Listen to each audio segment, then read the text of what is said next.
The chip market was growing. Processing speeds were going up, and prices were coming down.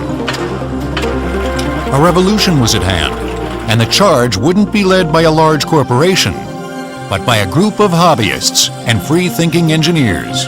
Two of those revolutionaries were Steve Jobs and Steven Wozniak. In the mid-1970s, they started manufacturing a small computer in a Palo Alto garage. They called it the Apple I. Steve Jobs was a college dropout, but he was a college dropout with a difference. He was very intelligent, he had a lot of street smarts, he was also extremely ambitious. I think perhaps more important than that, he knew the other Steve Wozniak, who was a brilliant hardware engineer. As chip prices came down, a few inexpensive build-it-yourself computer kits started appearing on the market. One of the first kits appeared on the cover of Popular Electronics in 1975. It was called the Altair.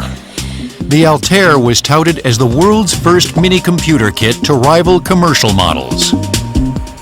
At $400 per kit, a lot of people were interested. These early computers, they were the first ones before the Apples, were really for technicians and computer engineers that kind of knew how to hook up wires and get other devices hooked up and make it work for them a little bit. So I thought, well, I'll just buy these chips, buy a few chips, get a microprocessor, and I'll design my own computer. It wasn't, how will I outsmart the world? It was just, I want to make this computer more personal than switches that have up or down positions for toggling weird binary numbers in. Steve Jobs sold his Volkswagen, and Steven Wozniak sold his HP calculator to finance their company.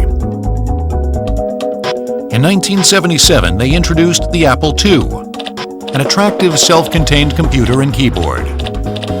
With the addition of a monitor and optional floppy disk drive, the look of the personal computer was beginning to take shape.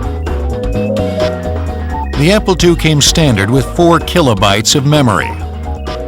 And at a base price of $1,200, it was also much less expensive than previous industrial machines. The Apple II helped put the personal in PC by making it a plug-and-play device.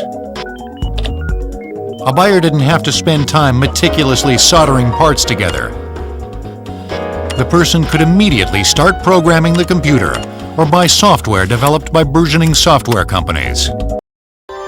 Inspired by the work done at Xerox PARC, Apple took many of the Alto computer's best features, such as the graphic interface and mouse, improved upon them, and made an affordable machine. Apple introduced the Macintosh computer in 1984. What made the Macintosh easy to use was its operating system and applications. Back in 1981, IBM decided to use Microsoft's operating system, known as PC-DOS. As IBM clones appeared on the market, Microsoft was free to sell their MS-DOS system to rival computer companies as well. IBM didn't try to hold on to the software and the hardware, so having them in two separate companies was great for Microsoft. Everybody in the world could come and build an Intel computer, and Microsoft had the operating system.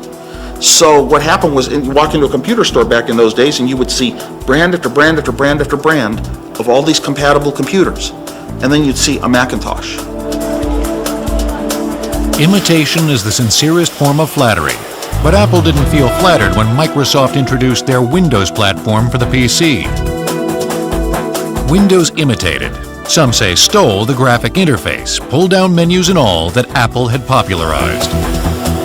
Well, there's this idea that Bill Gates came into Apple and copied the graphical look and the users to actually lead up into Windows. Because anybody, once they see it, you don't have to see it for very long. You kind of know this is the future, and once you go through that door, you're not coming back. The true story is more like we needed some software written, and Gates had a company, Microsoft, that wrote software. So we had to show him a computer and give him copies of it to write the software. There wasn't any other way. And I don't know if I call that exactly stealing. It's like being an opportunist and looking in the right places and negotiating the way you want to and getting what you want and making something off of it even though the other guy invented it first. It's hard to call that stealing. Computer sales skyrocketed in the 1980s, going from 500,000 machines a year in 1981 to 7 million by the end of the decade. Friendly machines and ever more sophisticated software excited imaginations. But the revolution was far from over.